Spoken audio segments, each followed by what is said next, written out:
хайлтыг оновчтой зөв сайн хийдэг, мэдээлэл олоо мэдчихдэг, факт чек хийдэг хүмүүс үнэлэгдэж эхлэх боломжтой байна. Ер нь бол ресторанаас одоо авж байгаа мөнгө маань ингээд битээр 50 мянган төгрөгийг оройн яваад аваад салдаг байсан. Тэгсэн ч гэсэн энийг дараа 7 хоног дахиад хийндэ гэж одоо боддог байсан. Тэр үе маань ер нь гой нандин санагддаг. Бидний шагнал авах яах вэ? Таад өөрсөндөө мөнгөө гаргаж олд юм уу ер нь гэж санаа зовж амар хүмүүс холбогдчихсэн. Тэгээ бид хоёр амар сандраад яана одоо энэ хүнээс авч болох юм болов гэж бодоод 15% нь авахар болсон гэд бичсэн чи хүн бол аюулгүй хэрэг. Та хоёр ингээд мөнгө олдсон болов гэж бид нар их санаа зовдгоо. Тэгээд өгж гинэ мөнгө ингээд биднээс авж ийн гэсэн та нар үргэлжлээд хийн гэдэг баталгаа учраас бидэд энэ нь илүү сэтгэл амар байна гэсэн тийм коммент төрж байна.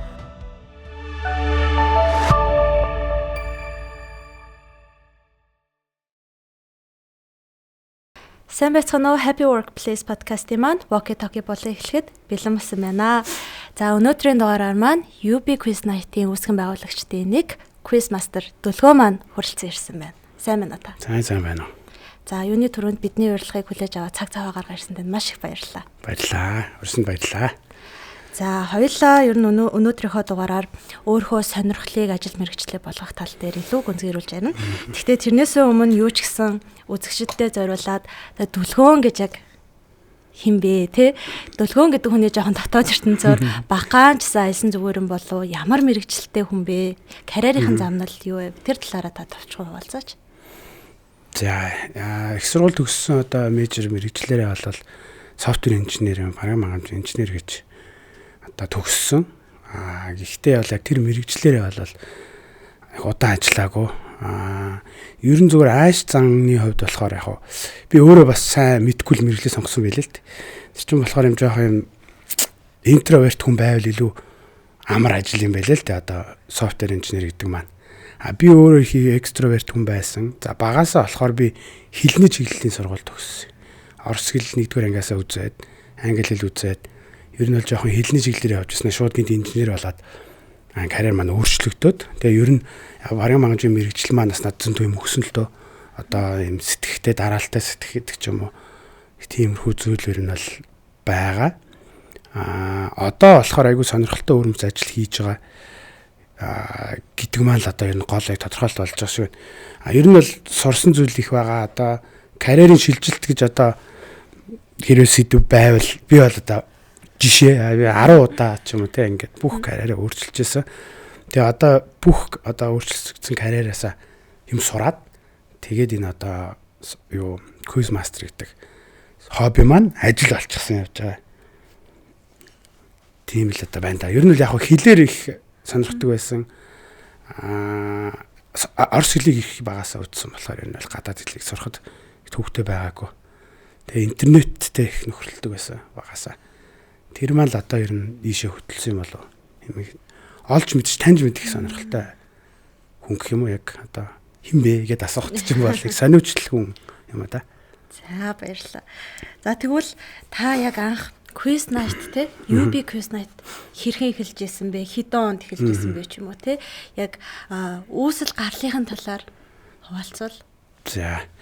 Ер нь яг UB Quiz Night гэдэг маань одоо манад хийж байгааг манай өөр ивентийн нэр байж байгаа. Дэлхийд бол ийм quiz event, bar quiz, pub quiz, Quiz Night гэдэг ивентүүд бол болдог. Манад бол хамгийн ойрхон бол Оросоос ер нь бол одоо удамшиж ирсэн. Entertainment салбартаа. Ер нь бол үүсэл нь Англид үүссэн. Англи pub quiz гэж үүссэн юм байл. 2018 онд за тэрнээс өмнө Quiz Night гэдэг юм анх Монголд нэг англи хүн Оросд амьдарч байгаад тэндээсээ сурсан туршлагаараа хийжсэн. Тэгээд тэр нь одоо усын цирк дээр байдаг юм пабд болдог. Тэгээд тэр нь би өөрөө оролцогч байсан. За манай хөтлөгч одоо манай амтран үсгэн байлж Мико маань хөтлөгчөөр ажилд орж ирсэн тэнд. За тэнгүүд найзынхаа одоо ажлыг нэгдүгээр дэмжихтэй одоо ингээм хамтарч одоо сонирхож оролцох гэдгээр нь анх квизтэй би өөрөө бол танилцчихсан. Тэгэхээр оролцогчийн хуваар. За тэгээд Мико маань юу вэ 16 14 мөрөө юм уу да баг. Одоо анх бол тэр 14 оноос эхэлсэн. 10-аад гаруй жил болж байна гэсэн үг. Тийм гэхдээ манайх бол биш л те яг Монголд квиз орж ирсэн 14 онд. Тэгээд тэр Мико хөтэлдэг. Одоо би өөрөө оролцдог тийм сонирхолтой байдлаар 2-3 жил явсан. Тэгээд тархуул амир нүүх шаардлага гараад манайх гэрээрээ. Тэгээд би дархандаа нүүцэн мөртлөө дөрөвдүгээр өдөр энд бонцоож ирээд квизд оролцдог тийм л сонирхолтой хоббитэй хүн байсан. Тэгээ яг одоо тэр англи хүний хийсэн одоо тэр квиз ивент маань 2017 онд юм уу нөгөө газар маань нөгөө ажилтдаг байсан газар нь хаагдахаар болоод тэгээд бүр хийхгээ болцсон зохиогдох болцсон. А яг тэр үед болохоор ингээ community үүссэн байсан л да. Им квизийн сонирхолтой квизийг одоо оролцох хоббитэй хүмүүс байсан. Тэг нөгөө англи хүнтэй ч холбогдож чадахгүй тэр хүн одоо хаашаа ч гадаад явцсан ч юм уу те. Микро юу ирдэг, хүсэлт ирдэг. За ингээд квизээ хийгээч. Одоо илүү сонирхолтой гоё юм ингээд хүлээж ийна гэд. Тэгээд 18 онд баха бит хоёр хамт офслдог байжгаад за хоёлаа ер нь энэ квизийг хийгээд үзвэл ямар вэ? За би хөтөлбөрөөр хөтлөе. Чи болохоор энэ ардлын албыг базаад одоо квиз мастерын ажлыг хийл ямар вэ гэд. Тэгээ 2018 онд ер нь бол яг одоо UB Quiz Night гэдэг нэр өгөөд бит хоёр дахиж эхэлж исэн. Яг тэрүүгээр л одоо манай яг түүх яригдах. Тэгэхээр одоо нэг 8 жил. За 8 жилийнхээ өмнө үзэж байгаа юм биш үү? Тэгсэн. Нэг ковид чинь нэг 2 3 жил ингээ аваа ицсэн болохоор их удаан санагддаг юм байна. Энэ 8 жил болсон. За тэгвэл яг Quiz Night одоо анх эхэлж байх үеийн те 18 он. За тэрнээс өмнө магадгүй хүмүүс багахан хэмжээний мэддэг байсан баг те. Одоогийн өнөөгийн нөхцөлд бол хүмүүсийн бас цаг заваа те чөлөө цаг заваа өнгөрүүлэх төртэй бас тийм томоохон зүйл болсон байна. Тэгэхээр миний сонирхож байгаа зүйл гэх юм бол магадгүй одоо энэ Quiz Night-ийн одоо соёлч гэх юм уу те хүмүүсийн сэтгэлгээнд энэ суугаагүй үед танд ямар нэгэн тийм хэцүү зүйл байсан уу? Хүмүүсийг хүлээж авах хандлага ч юм уу те эсвэл бол зохион байгуулах явц ч юм уу. Тэгээ магадгүй таны зохион байгуулж исэн хамгийн анхны Quiz Night event-ийн талаар бас сонирхолтой түүх байвал хуваалцаач гэж хүсье. За. Энэ сонирхолтой хамгийн анхны Quiz event ч одоо бид нар тэгээд яах харуулж байгаа нөгөө өөрсдөө хийхээр болоод UB Quiz Night гэдэг нэр өгөөд би чи яг сая дуртай юм график дизайнерээр нэг 10 гаруй жил ажилласан байхгүй юу. Тэс нөгөө софтвер инженерээр сурж явах явцдаа график дизайнд илүү дуртай болоод тэнгүүтээ нэг лого хийчлээ. За тэгээд ивентээ зарлаад тэгээ нэг хуучин багуудын дунд ингээд мэдээгээ хөргөд явсан чинь 5 баг ирсэн юм аа. Одоо бол ингээд нэг 50 40 мөчөөр хийгээд байдаг бол 5 багтай байсан. Тэгээд 5 багийг дандаа л нөгөө нэг нэлийн квизд удаан оролцсон туршлагатай баг байсан. Тэгээд тухайн үед болохоор өөр нэг найзтайгаа хамтарч байсан. Манай найз маань хүнсний технологич байсан байхгүй юу. Тэр болохоор одоо хуучин квиз болдог байсан газарт ажилладаг байсан гэдэг утгаараа одоо бид 3 нэг баг болоод Quiz Night-ийн хамгийн ихнийхээ UB Quiz Night-ийг зохиож ирсэн. Тэгсэн чинь манай нөгөө нэг үеийн юм сэдвийн дагуу байх хэрэгтэй байдаг байхгүй юу. Ер нь одоо бүтцийн хувьд тэгэнгүүт нэг үеийн ингээ би ингээ стандарт гэдэг сэдвэр хийчээ гэд манай найз маань авахаар л. Тэгсэн чинь нөгөө хүнсний технологич хүн чинь ингээ бүр амар нөгөө нэг ямар стандарт гэдэг лээ нөгөө ISO стандарт 9001 амар бөөн техникэл юм оруулаад тэгээ нөгөө 5хан баг байгаа. Тэр чинь 5 6 гэхэр чинь нэг 30-аад хүнийг л одоо ингээл микро хөтлөөл бид нар хань суугаал. Тэгсэн чинь тэр үед болохоор нөгөө нэг баг одоо ахнар байдаг гэсэн цасан охид гэдэг нэртэй болохоор дандаа юм биднээс дээд үеийн ахнар байдаг гэсэн байхгүй. Тэдний багийнх ингээд цаасныхаа хариултан дээр ингээд юу дебил асуултууд гэж үлээ ингээд зөв хариултаа бичих цаасан дээр ингээд хөндлөнгөөр юм биччихэд ингээд хаяа явж исэн тэр төгөө байгаа. Тэгээ тэрнээс юу ойлгосон бэ гэхээр яг хүндрэл гэдэг зүйл нь яг яанда хийж явах явцдаа ойлгосон зүйл нь асуултыг бас зүгээр ингээд нэг он асуух, хүний нэр асуух гэдэг бол амархан юм байна нэгдүгээрт. Хоёрдугаарт уйтгартай юм байна нөгөө хүндээ. Асуулт гэдэг юм чинь одоо квизийн асуулт бол ялангуяа юм яг л нэг хоолойн дээр байгаад байгаа энэ хилчгийнсэн гэж бодоод байдаг. Олж чаддаг. Эсвэл зарим боцороо олж чаддаг ч юм уу те. Асуултын хариултыг сонсоод би энийг яаж мэдвэ гэж боддоггүй. Эсвэл ийм амархан юм хинч мэдэн штэ гэж боддгоо. Яг тэрний дундуур ийм хоёр одоо зааг гэж үзэх юм бол байх ёстой юм байна гэж юу нэлээд ойлгоод одоо ингээд 7 8 жил асуулт хүнээс ингээд асууж зохиож асууж байгаа хувьд бол асуух арга барил бас их чухал юм байна. Одоо тэдэн хонд одоо тэр хаан хэдэн хонд ширээнд өргөмжлөгдсөн бэ гэвэл одоо хамгийн энгийн асуултын одоо хэлбэр болчихж байгаа байхгүй тий. Тэгвэл тэрийг яаж хөгжилтэй болох вэ? За тэдэн хонд тэр газар нутагт нэгэн онцгой үйл явдал болсон. Эдгээрээс аль нь вэ гэснээ тэр хаанаас орсон, тэр хаан өргөмжлөгдсөн, тэр хүн одоо ингэсэн Чингис хааныг харавсан гэдэг ч юм уу те. Тэнгүүд нөгөө дөрвөн үйл явдлыг хүн дотроо бодоод ирэхэр чинь тэр асуулт нэр жоохон хөгжөөд байгаа байхгүй. Түүнээс зүгээр юм дөрвөн шиг тооны талаар бодож байгаа байхгүй 1200 тэгээд. Тэгэхээр тэр байдал нь одоо миний сууж авсан скил юм уу? Одоо хүндрэл тохойд. За тэр нэг за хүндрэл гэсэн шүү дээ. Хүндрэл дээр болохоор ийм байсан. Анх бол амар их алдаа гардаг байсан. Тэр нь одоо салаа хариулттай ч юм уу те. Одоо хүүтэндээ хизээ дууссан бэ гэж асуувал одоо зарим нь 1990 1992. Яагаад тэгэхээр Оросын хувьд хүүтэндээ өөр үед дуусаад барууны Америкчүүдийн хувьд хүүтэндээ өөр үед дууссан. Зарим нь хүүтэндээ нэг одоо ч дуусаагүй гэж ярьдаг байна. Энэ чинь юм онлайн түвшинд явж байгаа ийм улс төрийн ойлголт байгаа байхгүй. Ийм асуучээд би ингээд тэр хүмүүст оноо өгөх гээд байгаа байхгүй. Тэнгүү тэр чинь тэр бүр цаанаа шийдэгдээгүй асуулт байгаа байхгүй. Тэгэхээр иймэрхүү салаа хариулттай бүрэн шалгаагүй маргалдаж болох учраас тэр бол их хүндрэлтэйс. Би өөрөө тэр хүмүүсийн өмнө эвгүй байдалд ороод би мэддэггүй юм байна. Би одоо мэдлэг муу юм байна гэдэг одоо юугаа ойлгож эхэлсэн. Одоо дутагдлаа. Тэгээ явандаа засахдаа илүү нарийн асуултаа мухарлах. Үнэхээр мухарлж байгаа бол яагаад мухарлж байгаа одоо юу маань шийдэл маань байх хэрэгтэй. Ийм учраас тайлбар нь байж хэрэгтэй гэдэг.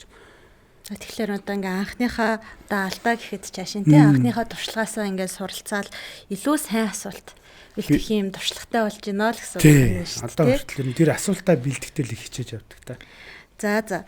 Ерөнхийдөө зүгээр сонирхолтой болгож асуухад монголчууд ер нь ямархуу төрлийн сэдвийг хамгийн сайн мэдээд ямархуу сэдвүүд дээрээ бас жоохон ингээд тааруухан харагдаад байна. Бас 8 жилийн таны туршлага байна те. Одоо entertainment дээрээ сайн, за түүх дээрээ мууч гэдэг юм уу те. Тэр тал дээр та ажилласан зүйл байдгүй. Энэ ажиглагдчихж байгаа. Ер нь гэхдээ монголчуудыг нийт нь авч үзэх юм бол юм асуулт хариулт юм чинь дуртай. Одоо энэ trivia knowledge одоо Монголд чинь саятан болохыг хүсвэл за нөгөө нэг эргүүлдэгч юу л акшн ч юм уу те тийм нэвтрүүлгүүд ингээд Оросоос ер нь уламжлаад ороод ирсэн.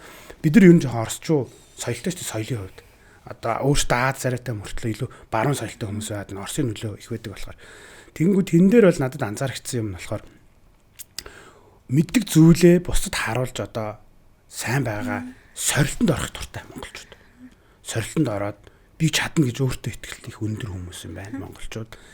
Тэр дээрэс нь танин мэдхүүд их туртай сонирхдаг. Бүр огт танин мэдхгүй сонирхдаггүй хүмүүс бас байдаг. Одоо монголчуудыг бол би илүү өндөр гэж боддог. Танин мэдхгүй сонирхох байдлаараа. Тэгээд яг тодорхой сэдв гэх юм бол нөх хүмүүсийн бүлэг хүмүүс байгаа. Одоо quiz night сонирхогч бүлэг хүмүүс байгаа. Одоо хүртэл орж үзээгүй хүмүүс бол тэр сонирхох бүлэгт ер нь бол бас хамаарагдаж авдгийг амжаагүй хүн байгаа байхгүй. Хамгийн түрүүнд хамаарагдаа хамгийн түрүүнд очиж оролцоод багаа бүрдүүлээд одоо энэ манай үргэлжилж байгаа 8 жил тасралтгүй оролцож одоо аварга болж нэрээ цорот басан багууд байгаа байхгүй. Тэр хүмүүс бол үнэхээр л сонирхдаг хүмүүс. Үнэхээр л одоо нөгөө мэдээлэл хүсдэг, мэддэг мэдээлэлээр гайхуулдаг тийм хүмүүс байхгүй. Тэр хүмүүс дотор бол нийтлэг юм бол нөгөө номон дээр бичигдсэн байсан зүйлд бол маш сайн. Одоо хаа нэгтээ бичээд бүртгэгдсэн зүйлийг бол олоод мэдчих өндөр магадaltaй. Дутагдaltaны юм дээр байх вэ гэвэл одоо quiz night чинь нэг талаараас олимпиад биш байхгүй. Олимпиад гэдэг чинь нэг юм шалгалт болчих гээд байна шүү дээ. Бид нар шалгалт байлгахгүй тул тодорхой хэмжээнд баланс нь entertainment оруулж хэрдэг. Тэр нь юу вэ гэхээр нэг TikTok үзүүлснээр энэ дээр бүжгэлж байгаа охин хин бэ? Инфлюенсер. Нөгөө нэг амар academic knowledgeтэй хүмүүс чинь тийм юмыг үзэж сууж идвэл юм байна л да. Тийм маягаар ер нь л яг би бас нэг хаяада сюрприз орж тэр хүмүүсийг одоо гэж унгах дуртай. Тэр чиглэлээрээ гэхдээ одоо нөгөө бас нэг хүний тэмцээн биш учраас 6 хүн бага бүрдүүлэхдээ одоо илүү залуу, илүү орчин үеийн мэдлэг, илүү сошиал медиа, pop culture дээр идэвхтэй байдаг хүмүүсээр бас бага бүрдүүлээд байгаа. За тэгвэл яг надаа бас нэг зүйл сонирхолтой санагдсан нь та өөрөө одоо ингээ те энэ олон жил quiz night-ыг зохион байгуулахад өөрөө л асар их одоо мэдлэгтэй, олон талын мэдлэгтэй хүн байж угаасаа таарах гэдэг. Тэгэхээр та ер нь асуултуудаа ямархуу байдлаар зохиодог вэ? Одоо нэг одоо асуулт зохиоход хэр хэмжээний хугацаа зарцуулж байна таны амьдралаас тий хэр хэдэн хэмжээний цагийг авч ийн вэ? За тэгээ бас үүнтэйгээ зэрэгцүүлээд одоо ойр үедгээл хүн болго AI ярьж байна тий AI гарч ирснээр таны хийдэг ажил мэргэжил чинь ямар нэгэн нөлөө байсан уу? Тэр талаараа бас хуваалцвал сонирхолтой байх юм болов уу гэж байна. Асуулт бэлдэх одоо миний үндсэн ажил болчиход байна шүү дээ тий. Ер нь бол их хугацаа авдаг. Асуултыг бэлдэх зүгээр асуулт юм аргуу асуулт гаргаж ирэх нь өөрөө их хугацааг навдаггүй. Баланслах одоо ажил их хугацаа авдаг. Одоо миний утсан дээр би ч одоо ингээд нөгөө асуулт ингээд байнга бэлдэж явж байгаа болохоор ингээд харж байгаа л хаяа нэг брэнд нэр харагддаг бол энийг асууж болох юм байна да гэж бодоод тэрийг утсан дээр тэмдэглэждэг байхгүй. Тэгээ энэ 2-3 мянган асуулт байж байна. А гэхдээ яг өнөөдрийн одоо ивент дээр те аль нь ороод аль нь орохгүй вэ гэдгийг шийдэх гэж юу хамгийн их хугацаа ордог. Ягаад гэвэл киноны талаар асуусан бол чинь pop culture явах гээд байна те. Би нэг автомашины дугаар асуучвал автомашины марк асуучвал энэ masculine асуулт эртээчүүдийн асуулт байгаа байхгүй. А тэгвэл би энийг нөгөө талаараа охтуудаа юуж нөхөх ёстой юм гэдэг чинь. Тийм зүйлийн талаар их бодож их хугацаа зарцуулдаг. А ер нь бол бүтэн өдрийг зарцуулдаг нэг ивэнтэ хийхэд. Асуултыг бол энгийн нөгөө нэг юм амьдралынхаа туршид ингээд цуглуулж л байгаа. А яг редакторлаад нэгтгэх яг би цар ганцаараа биш л те. Миний ард ингээд баг байгаа. Гэхдээ тэр баг маань бол нөгөө битээр ирж оролцдог. Одоо нөгөө одоо бас хүмүүс хардаж магадгүй шүү. Ардаа хүмүүстэй юм байна те. Тэгэхээр чин тэд нар ингээ асуултаа задлаад байдаг юм шиг. Тэр хүмүүс бол яг найдвартай. Одоо ойр дотны тэгээ Монгол улсад байдаггүй ч юм уу те. Ингээд өөрөө юм квиз мастерын багт байгаа даа их бахархаж ажилтдаг хүмүүс байгаа. Удаа ажиллаж байгаа хүмүүс байгаа. Тэр хүмүүсээс мас н асуулт ирнэ. Тэр хүмүүс маань яг юу сонирхдаг вэ гэдгийг ерөөсө жанраараа өгчөж байгаа байхгүй. Одоо кино сонирхдаг, pop culture сонирхдаг бол pop culture-ын тухай 20 асуулт өгөхөд би тэндээс тэр 7 хоногт нэг 3-ыг л оруулдаг ч юм уу те. Тийм одоо энэ хэд ажил бол байгаа. Манай одоо багийнхан бол асуултыг бол надад шууд ингээл шууд л өгнө ямар нэгэн факт чек мэг баг байхгүй. Яг хоо өөртөө мэдж байгаа л та. Миний ажлыг хөвчлэн факт чекинд байдаг. Энэ яг үн юм. Энийг ингээд мухарлах хэрэгтэй бүх асуултыг. Тухайн оройны бүх асуулт хариутай байх хэрэгтэй. Хин нэгэн ирээд эн чинь юм биш үү гэж хэлэхэд би тэр сэдвийг мэддэг байх хэрэгтэй.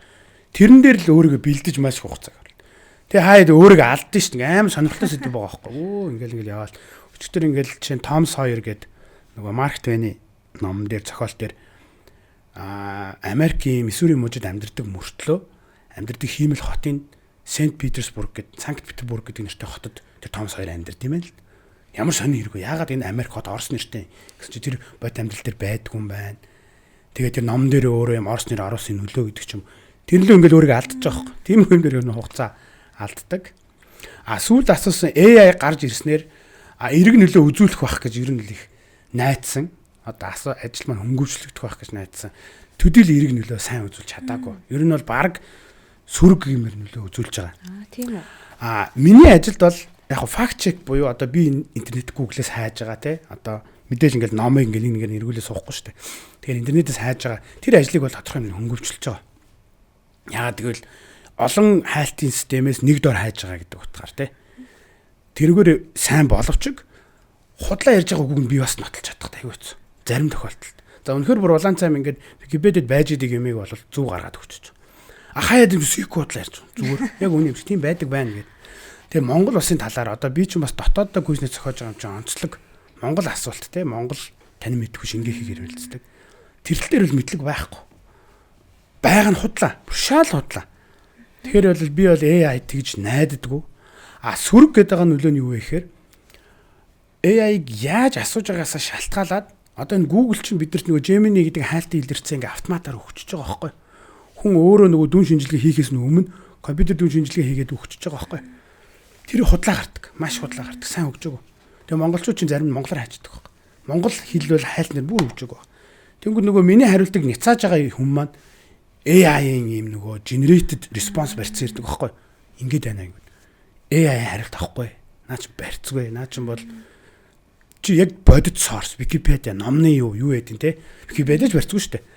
Тэгж гаргаж ирээ гэдэг юм одоо орж ирж. Тэгэхээр хүмүүс нөгөө маргалдах их хүсэл өндөртэй болчиход ирэхээр нь наа чин биш гэж явдаг ч юм уу те.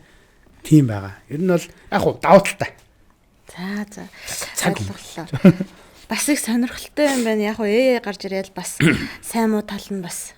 Хүмүүс л тэгж бодож байгаа юм ингээд 30 асуулт үг гээл те. Пут 30 асуулт. Тэгэл би ингээд очиад тэр 30 асуулт.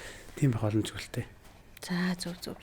Тэгвэл хоёулаа одоо яриагаа илүү одоо UB Quiz Night гэдэг тий? Одоо төсөл гэж ярьж байгуулах л та.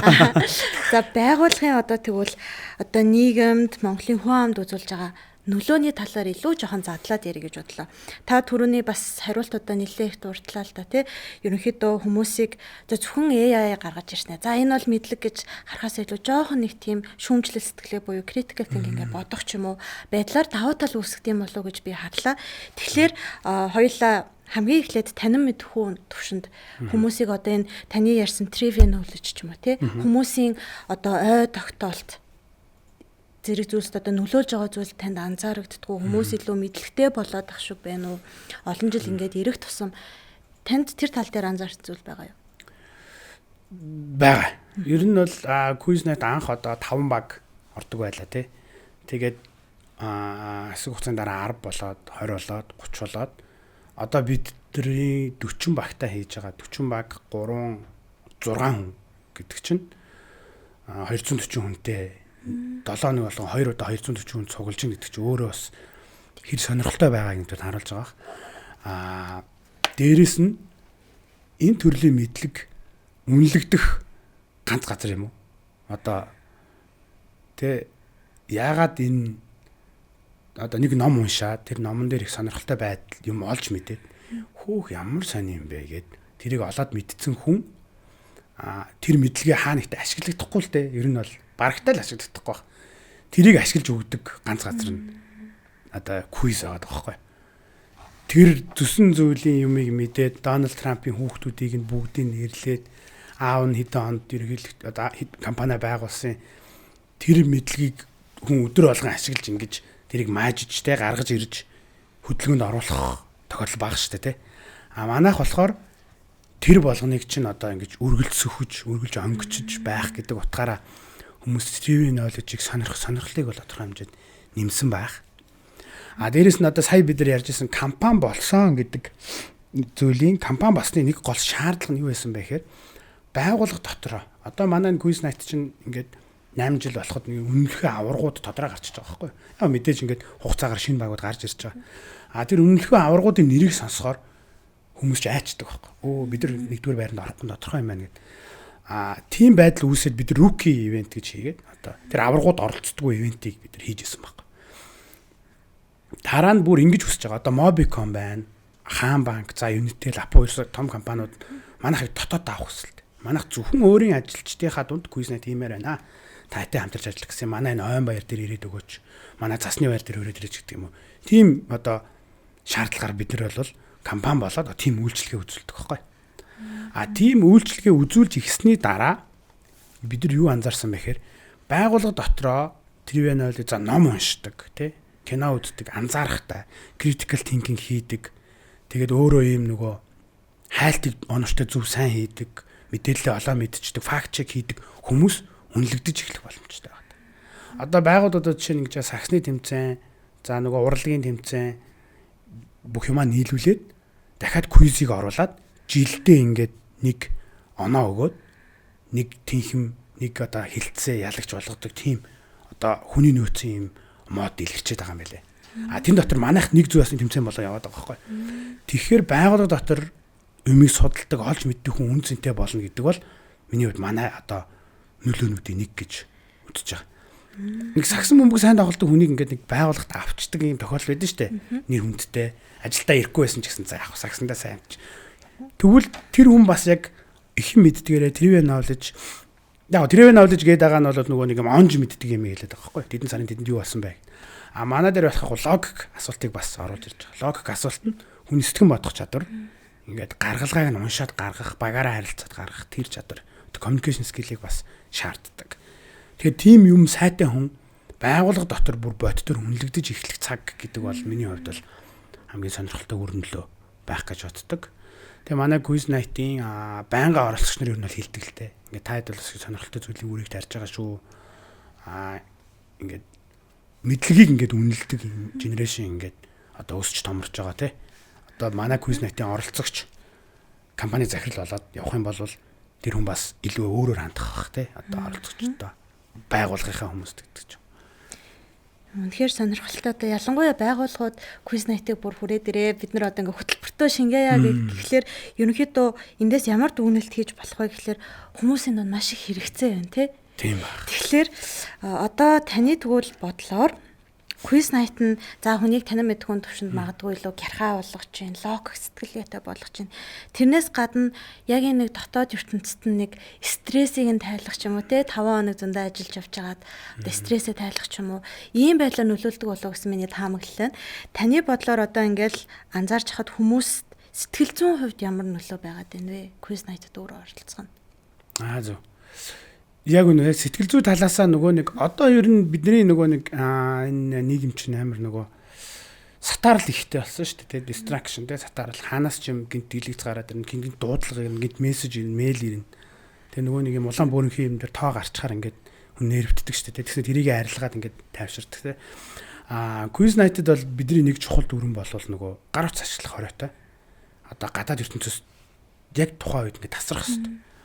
Тэр нөгөө шудраг өрсөлдөөний одоо шаардлага байгаа. Гэхдээ сэтгэл зүйн үед ямар нөлөө үзүүлж байгаа гэхээр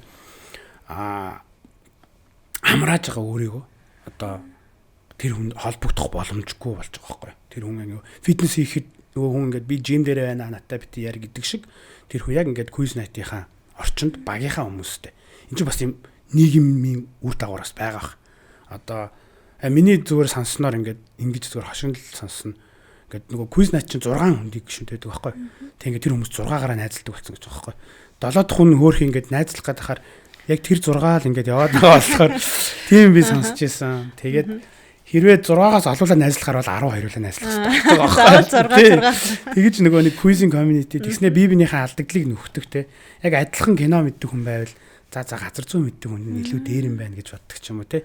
Иймэрхүү маягаар нөгөө нэг belong гэх юм одоо нэг юм нэг хэсэг болох бас нийгмийн ач холбогдол байх шиг байна. Одоо газар зүгэл доошоо хараад насан туршдаа бодоод явсан хүн бусдаа нэг амир төдөл нөхөрлж чадаагүй бол тэр хүний орон зай quiz дээр байж байгаа гэж харагддаг.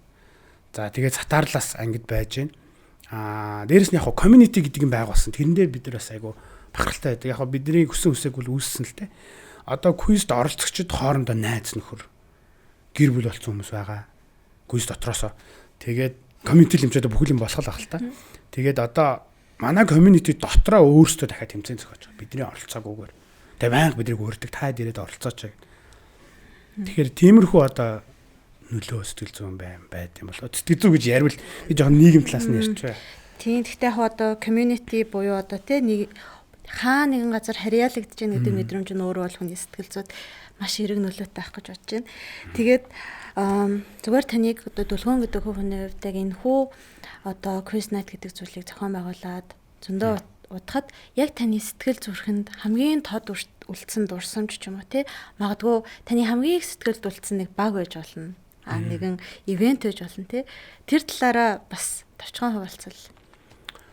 Ер нь бол яг өнөөдрийн нөгөө асуултууд ярилцлага хоёулагийн подкаст маань ихчлэн нөгөө сэтгэл зүй за ажлын байртай холбоотой боловч энэ маань бизнес тий надад болохоор бизнес сонирхлоос бизнес рүү шилжсэн тэр үе хамгийн одоо үнцэнтэй дурсамжтай санагддаг.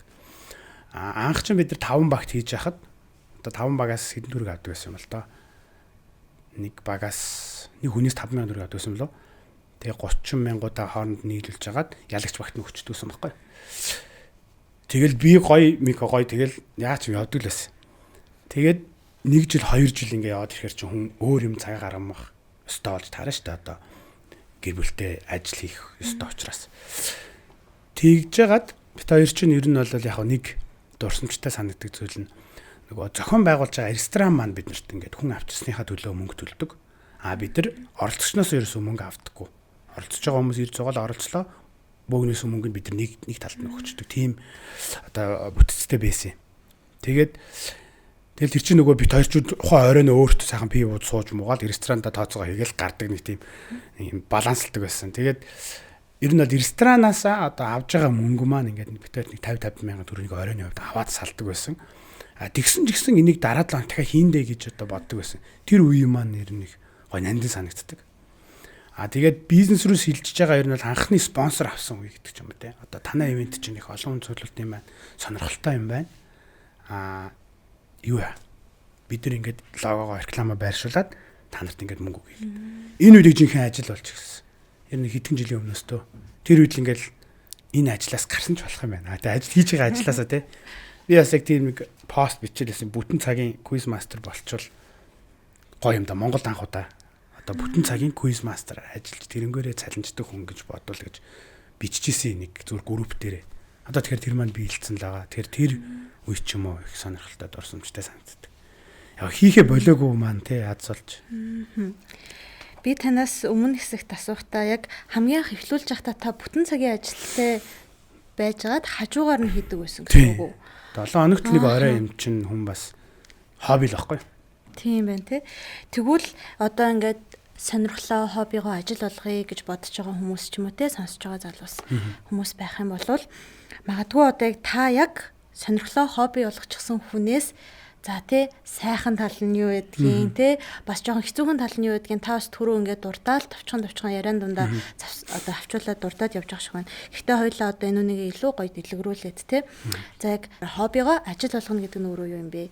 За тэгээд хамгийн анх эхэлж байхад гоё зүйл нь юу байсан? Тэгээ одоо ч гэсэн тий гоё зүйл нь юу гэдгийг, хэцүү зүйл нь юу гэдгийг энэ тал дээр хоёлаа жоохон дэлгэрүүлээд яриа. За ер нь бол сонирхол хоббигоо бол үнэхээр ажил болгож одоо чадчихэд сууж байгаа шиг юм тий. Тэр тууштай байдал л гэсэн. Энэ бол одоо хийж байгаа зүйлдээ дуртай байх гэдэг зүйл юм байлаа л тий. Миний зүгээр одоо өнгөрсөн зүйлд туршлагаас бол мянга сайн чаддаг байсан ч гэсэн тэр юмдаа дургу болол тэр карьерийг хөөдөг юм бэл. Одоо софтвер инженерээр төгссөн тэгээд тэрийг хийхэ болсон гэвэл төлөвлөгөөнд тэрэндээ муу байсан юм гэлээс үгүй би бол програм хийлмэл код модоос гайгүй онцлогдол байсан. Гэхдээ хийгээгүй. Би тэрийг хийхгүйгээр график дизайн сонирхолтой юм. Хүний хэрхэн ажилдаг роботны цаана байгаа механизм биш тэр роботын гар хөл сонирхолтой байна гэж бодоод би өөрийгөө дизайнер болгосон байхгүй. Тэгээд дизайнер өөрөө сураад 10-аад жил ажиллахад за ер нь бас дуртай л да гэхдээ тийм ч их биш гэдэг зүйл гарч ирсэн. Дизайн чинь маш их нөгөө нэг юм хариуцлагатай ажил байгаа байхгүй нөгөө хүнтэй байнга коммуникац хийж ингэж явах. Тэгээд хобби маань ингээд илүү их цагийг авч эхлээд ажил маань илүү багыг авч эхлээд би ингээ хоббиндээ илүү цаг зарцуулаад байгаа байхгүй чинь ингээд. Тэгтэл би бүтэн цагийн ажилтаа ингээд мөнгө олох ёстой тий хүүхдтэй гэр бүлтэй хүн байж байгаа. Тэгээ яг хоо ингэж явж байгаад болж болох үе маш их байсан. Ингээд одоо quiz night-д оролцогчдоос бас тийм нөгөө фидбэкүүд ирэн л дээ. Одоо миний алдаанууд нь шүү дээ ингээд түрүүнийх шиг салаа асуулт асууд. Энийг ингээд шалахгүй яасан бэ? Ингээд ийм юм асууж байсан болсон дээрмээр гэдэг ийм комментүүд ирэнгүүт болчих л та гэж бодож байгаа байхгүй. Би тэр чи ямар ч юм орлого олоод өөрөө офицтаас юм байхгүй хоббиндоо л явж байгаа тэрийгэ хийхэл болчвол болох юм да нэрээ цаг завтай юм уу гэж бодогдоод би тэр л хоорондоо ярилцсан тийм зөө маш их байт ингээл болох уу гэл. Тэнгүүд болохгүй болгож өгч исэн хүмүүс нь бас өөрөөсөө community-ийн хүмүүс. Community маань өөрөөсөө бидний шагнал авах яах вэ? Таад өөрсөндөө мөнгөө гаргаж олд юм уу ер нь гэж санаа зовж амар их хүмүүс холбогдчихсэн. Мөнгөө гаргаж аваач 100% шагналаа битгий өгөө. Шагналаасаа та нар нэг 15%-ыг авчижээ гэдэг санал бүр манай оролцогч багаас ирж байна. Тэгээ бид хоёр амар сандраад яана одоо энэ мөнгнөөс нь авч болох юм болов гэж бодоод 15% нь авахар болсон гэд бичсэн чи хүн бол айгүй хэрэг. Та хоёр ингэж мөнгө олдсон болов гэж бид нар их санаа зовдгоо. Тийм болохоор ингээ авж байгаад чинь баяртай байна. Тэгээд өгж гинэ мөнгө ингээд биднээс авж ийн гэдэг чинь та нар үргэлжлээд хийн гэдэг баталгаа учраас биднэрт энэ нь илүү сэтгэл амар байна гэсэн тийм коммент ирж байна. Тэр тэрнгээр нь урамшаал. Тэгээ ер нь явж явах үедээ бид нар илүү л одоо газраа хэлээл илүү сонирхолтой болол явж исэн. Тэгснээрээ ер нь бол одоо брэндүүдийн маркетингийнхны нүдэн тараанд өртөж спонсортой болсноор л ер нь аль бие осоор бизнес олж ирсэн л дээ.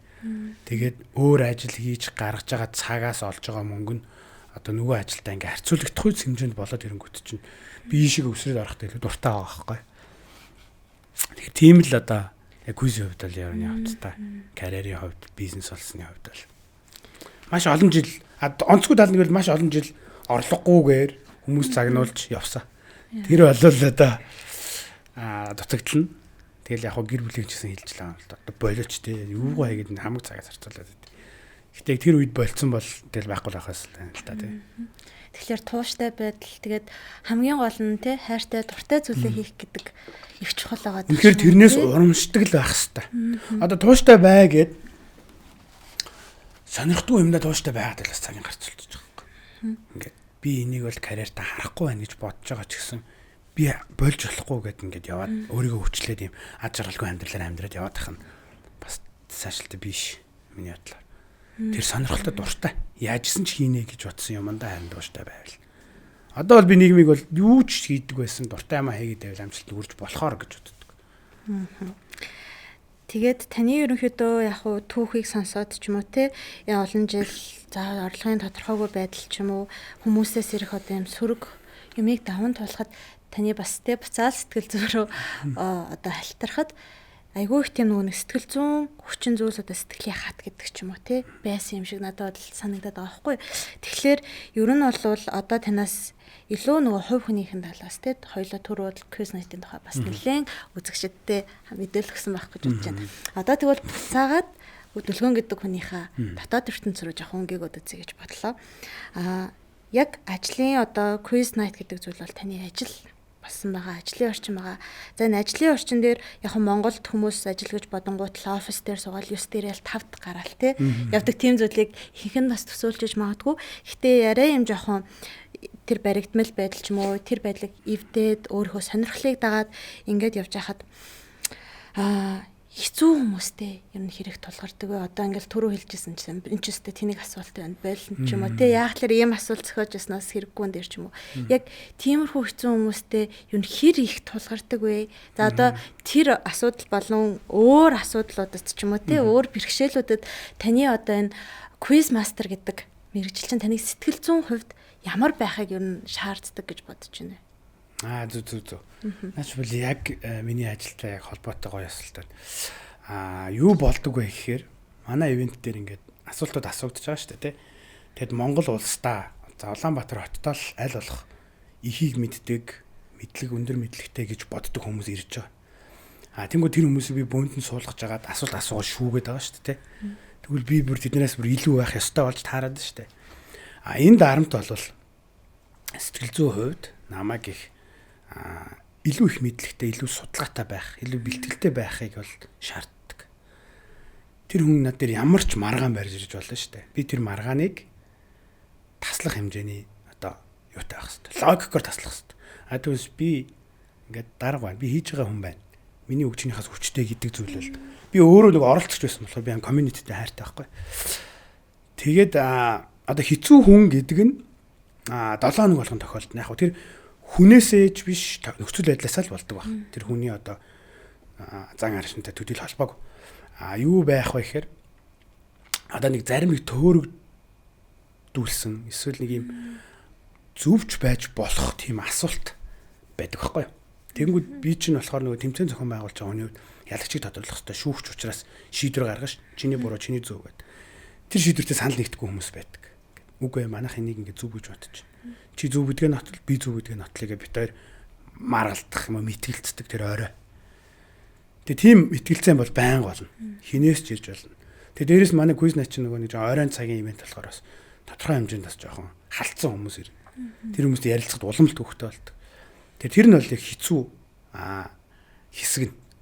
Гэхдээ би энийг яг хэцүү байна энэнийг болчмоор ингэ гэж нэг боддгоо л те. Юу гэж боддгоо вэ гэхээр би болохоор энэ хүмүүсийг ингээд авчирч суулгаад асуултыг асуусан хүн учраас би юм гэрээ эзэн шиг гэх юм уу? Тим хандлагаар юм эргээр хүлээж аваад тэгсэн үү? Үгүй ээ буруу гэд аль болох юм нөгөө нэг юм сэтгэл хөдлөл баахтайгаар одоо хувийн орон зайруугаа ингэж тэр асуултыг чирж орохгүйгээр тэр хүн хэн байгаа намаа ахгүй ярьж байгаа зүйл дээр нь фокуслож ингэж ярилцдаг. Орой болгон тийм дадал хийдэг гэх юм уу? Маш их сэтгэл өөрийнхөө сэтгэл хөдлөлийг их удирдах хэрэгтэй байна шүү дээ. Ууралж байгаа нь юу яриад байгаа юм бэ гэдээ ууралчмаар байна гэхдээ үгүй ээ буруу уучлаарай буруу гэл ойлгох шиг нь буруу гэл. Тийм байна. Тийм бол байнга тохиолддог. Байнга л одоо сорж байгаа. Явандаа яг уу манай оролцогчид өөрсдөө ингээд ер нь энэ нэг иймэрхүү хандлага гаргаад очвол одоо авахдахгүй тий одоо би чинь нэг талаараа нөгөө нэг зөв хариулсан хүмүүсийнхаа өмнөөс л хэрүүл хийгээд байгаа юм баггүй юу? Өөрийнхөө өмнөөс биш. Зөв хариулсан хүмүүс ч оноогоо авчи баярлаа гэж байгаа шүү дээ. Тэнгүүд би буруу хариулсан хүнтэй адилхан оноо өгчвөл тэр хүн чинь гонсгор үлдэх баггүй юу? Тэгэхээр би зөв хариулсан хүмүүсийнхаа оноог хамгаалаад тэнд маргалт үүсгэж байгаа болохоор тэр хандлагатаар би ханддаг болохоор над руу юу ч ордоггүй юм. Тийм үү заа гэл. Зарим нь ер нь чи юу мэдтiin гэл те. Гэж мэгэл хувь руу дайрч би тэгэл мэдгүй. би ингээл байж ингээл одоо энэ бол юу руугаа ерөөсөө оруулдаг. Өөрийнхөө нөгөө Хувийн орон зайруу. Одоо манай дээр ажилдаг хүүхдүүд байгаа. Одоо нөгөө хянагчаар ажилдаг, засч ингэж ажилдаг хүүхдүүд маань та яаж ингэж ийм сүрэг ирж байгаа хүнийг ингэж тийс өнгөрүүлдэг юм бэ гэнээс асуудаг байхгүй. Би энэ хүний өмнө үр хүлээсэн энэ хүнийг чиглүүлэх үүрэгтэй зөв хариулсан хүмүүсийг хамгаалах үүрэгтэй болохоор би тэр үргээл биелүүлж байгаа. Над руу хувийн юм ярихад нөлөө үзүүлдэг байхгүй. Яг асуудал гарч ирсэн цаас масаа ураал юм шидэж мэдэл эмоттой л хүмүүс байна. Тэгэхээр би бол их эмоц баг гаргадаг. Энийг та хоёр өөрийнхөө нөгөө хувь хүний одоо personality буюу одоо зан төлөв гэж боддгоо. Эсвэл бол одоо ингээл жил болгон хийгээд тахаар гээд аяндаа суудсан одоо чадвар гэж боддгоо. Энэ хувь хүнийх би багасаал тийм эс. Нэм сэтгэлийн хөдлөлөөр хариу үйлдэл их баг үзүүлдэг. Сайн амьдч муу амьдч хэрнэ. Тийм одоо онцлогтой юм уу? Тэгээд ер нь өөрөө ч гэсэн тийм байгаад байх одоо юу гэдэг аялалтын юм уу? Одоо нөө логик сэтгэлгээгээр юмыг их боддог хүн болохоор сэтгэлийн хөдлөлч юм логикийн эсрэг юм байгаа даа шүү дээ. Тэр нэг багал байл зүгээр гэж өөртөө боддог. За тэгвэл хоёулаа одоо за quiz гэдэг зүйл бол одоо таны өөрөө чинь хайртай, дуртай, сонирхоод орсон зүйл нь магадгүй одоо сонсож байгаа хүмүүс донд маань өөр ямар нэгэн сонирхолтой хүмүүс байж магадгүй тий. Яг ингээд өөрөө за би нэг сонирхлоо, за нэг ингээд нэг доктортой бизнес болгоод аваад явчих даа ч юм уу тий. Тэгэхээр энэ нь бол нөгөө нэг quiz night-ийн quiz гэдэг зүйлийн мэдлэгээс жоохон халиад ирчихэж байгаа зүйл юм болов уу гэж одоо халихаасаа илүүтэйгээр одоо яаж сонирхлоо ажил олоход бас нэг тийм жоохон нэг бизнес мэдлэг ямар бизнес модельоор явбал одоо илүү доктортой байх вэ мэдээж одоо тийм мөнгө санхүү болохгүй бол бизнес доктортой байхгүй. Тэр тал дээр та өөрийнхөө бас жоохон бизнес ухаанаас хаваалцаж байна. Найзлыг амархан хариулттай. Бизнес ухаан маань манай нөгөө хамтрагч маань. Ер нь бол бит хоёр яг одоо энэ нөгөө хамтрал гэж юм байж байгаа. Одоо манай өгтөлдөг одоо ерөнхийдөө бизнесийн ухааныг гаргадаг хүмүүс манай Мико маань байдаг. Би бол яг л одоо асуулт одоо гар оролцох юм их хийж ингэж гар бие хийж хахад манай хүн бол ярилцах, хүнтэй тохиролцох ажлыг их сайн хийдэг. Тэгээд одоо партнер маань байгаад тэр асуудлыг шийддэг толдоо байгаа. Би бол бизнесийн ухаан маш муу. Би найзтайгаа кофе шоп ажиллаж үзчихсэн. Маш их мөнгө дутаадаг, мөнгөнд байх муу, хүнд үн хийлж чаддгүй гэдэг ч юм уу тийм. Би одоо график дизайн ажиллахаар болсон шалтгаанаас тэр мөнгө тохиролцож чаддгүй хямдхан хийгээд өчмөр санагдаад байдаг байхгүй юу ер нь бол. Тэгтээ тэгээд болохгүй байгаа. Тэгэхээр ер нь л яг бизнесийн зүгээр одоо сурсан бид хоёрын хийдэг юм сайхан бол өөрийгөө үнэлэх хэрэгтэй ер нь бол. Ялангуяа оюуны ажил хийж байгаа хүн бол өөрийгөө үнэлэх нь хэцүү гэж боддог. Одоо би график дизайнер ажиллаж явах үедээ бас нэг олж мэдсэн зүйл бол хүний оюунаас гарч байгаа бүтээл бол үнэлэгдэх ёстой, их өндрөөр үнэлэгдэх ёстой. Одоо юу гэдэг нэг дизайнер байдгийг нэг бизнес ярьдаг.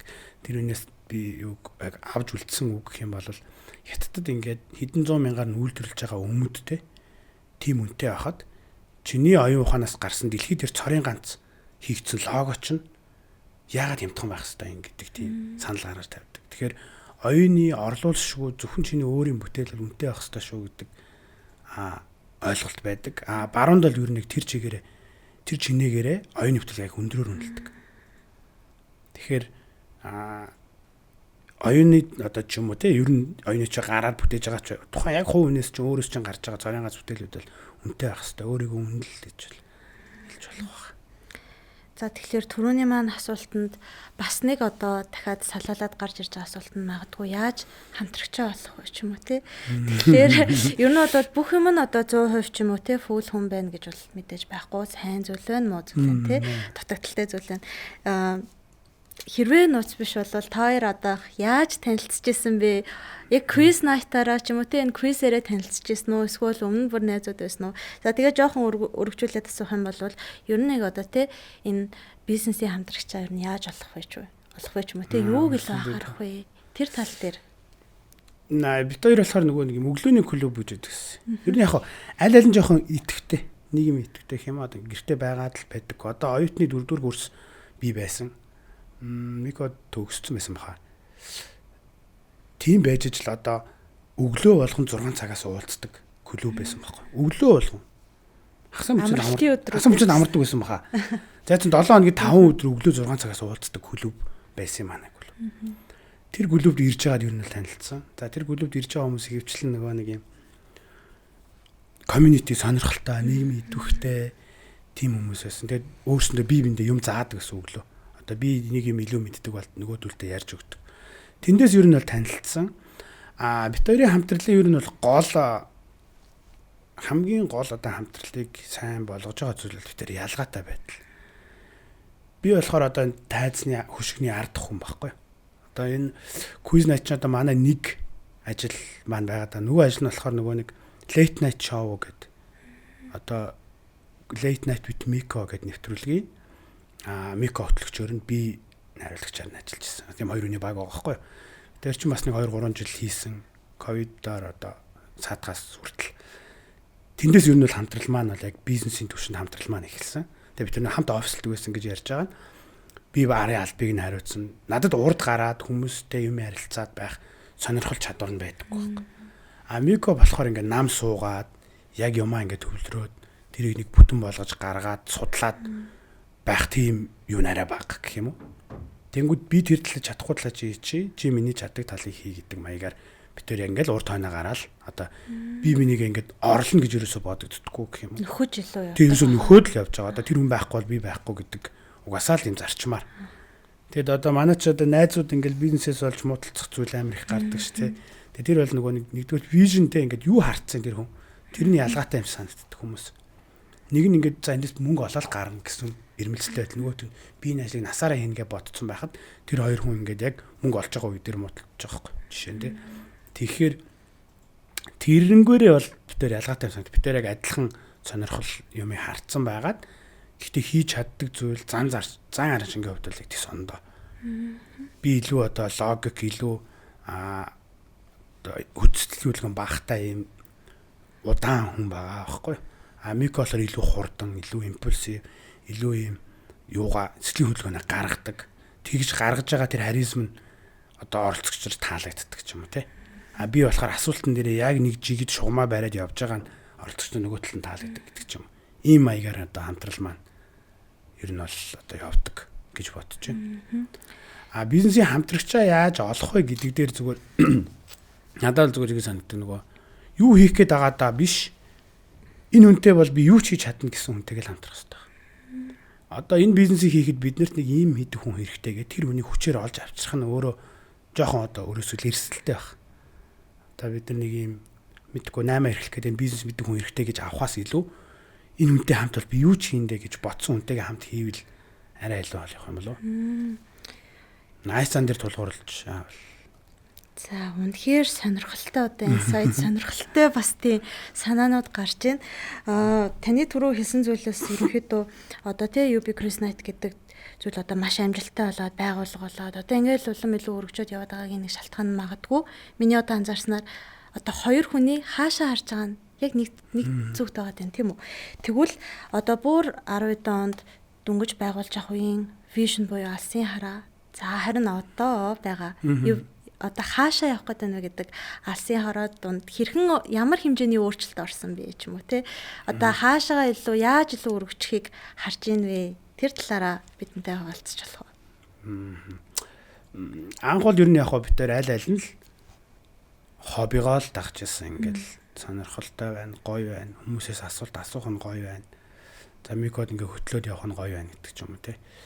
Тэгэж явж байгаад энэ бид тээр ингээл ярилцж байгаа юм л да. Бас нийгмийн одоо гарал бас их ойролцоо хүмүүс. Яг л адилхан төвшин хүмүүс болохоор нөгөө нэг хэрэгцээ, хоёлаа байхгүй нь хоёланд нь байхгүй. Байгаа нь хоёланд нь байгаа хүмүүс байсан болохоор одоо биенээс илүү гарч байгаа юм баг байхгүй. Тэгэж явж исэн болохоор илүү ойлголцолтой байсан баг. Анх бол яг тийм амар хол явна гэж хараагүй. Одоо ч гэсэн амар хол явцсан гэж бас боддоггүй. Одоо ингээд бүр ингээд өндөрлөгт гарлаа гэж ерөөсө бодохгүй байна.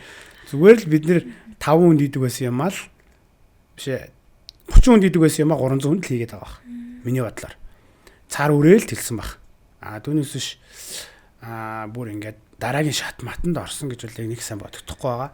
Ер нь л яг илүү олон хүн мэддэг болсон нь бол дараагийн шат байх. Ер нь бид хоёр бол ирээдүйн тухай ярилцдаг л да. Яавал илүү болох хэвээр юм. Бид хоёр телевизийн нэвтрүүлэг болох хэвээр юм уу?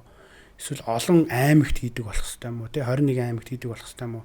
Ер нь энэ асуулт хариултын тэмцээн хаана очиж дуустын тэ? Оргил нь хаана юм бэ гэж одоо ярилцдаг. Тэгээд энэ жилээс харин телевизийн нэвтрүүлэг болох юм шиг байна.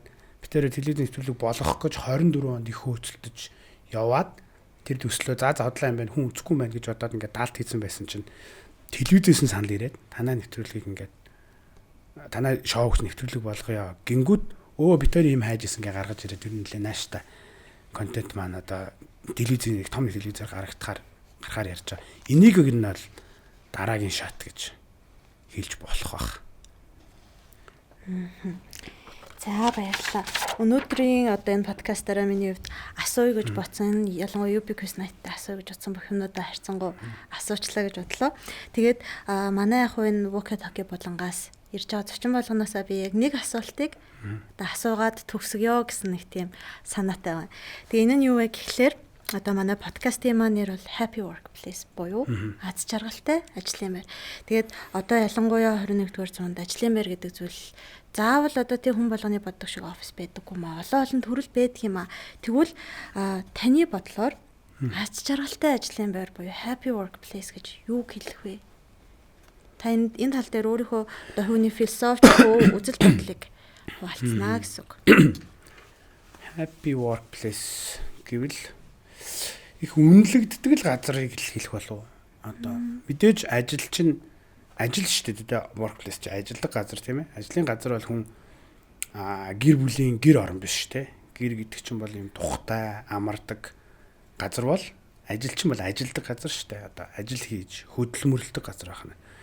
Тэгэхээр тэр хөдөлмөр чинь үр шимтэй байх хэвээр. Тэр үр шимийн шудраг үнэлэгддэг байвал тэр аз жаргалтай болох болов. Хамгийн одоо суур утгаараа.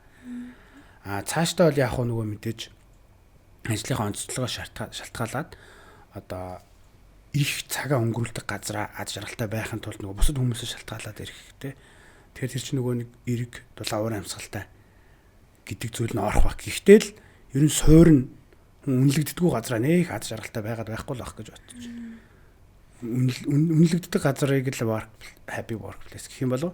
Энэ ингээ суураараа одоо би авж байгаа цалиндаа ч юм уу те цалин биш үж болно шүү дээ. Ингээд хамт ажилтдаг хүнээсээ ч юм уу. Ер нь тэнд байгаагаараа би их хангалттай өөрийгөө үнэлэгдэг гэж боддог учраас би ажил дээрээ инээмсэглээ сууж идэг. Би ажил дээрээ инээмсэглээ сууж идэг болохоор миний хажууд суудаг хүн инээмсэглэдэг ч юм уу те. Ийм маягаар үнэлгээнээс л эхлэх болов. Түүнээс үнэлэгдэж чадахгүй бол тэр хүн ажил дээрээ өөр юм бодох нь шүү дээ. Би яаж энэ ажлаас авч чадахгүй байгаа үнэлгээний үлдсэнийг би яаж олох вэ гэж бодоод ирэхээр тэр хүн ингээд ямар гоё байна гэж бодохгүй байх юм болов уу гэж. Тэг гинт бодогдлоо. Бодож байгааг бас. За өнөөдрийн маань дугаар ингээд ерөнхийдөө төгсгөл шат руугаа орж байна. Тэгээд бидний цагийг бидний урилгыг хүлээн аваад цаг цаваа гаргаад ирсэнд дахин баярлалаа гэж хэлмээр байна. Тэгээд бас UB Quiz Night-ийн талаар маш сонирхолтой үүсэл гарал асуулт хэрхэн зохиодог ч юм уу маш их сонин дэлгэрэнгүй сайхан хариулж сонирхолтой олон зүйлсийг бидэнтэй хуваалцсан танд баярлалаа. Тэгээд бид бүгдийн Happy Workplace podcast-ийн Walkie Talkie болонгийн энэ удаагийн дугаар энэхүү өндөрлж байна. Тэгээд та бүхэнтэйгээ дараагийн удаа өөр нэгэн сонирхолтой зочинтойгоо уулзах болно. За баяртай. За баяртай.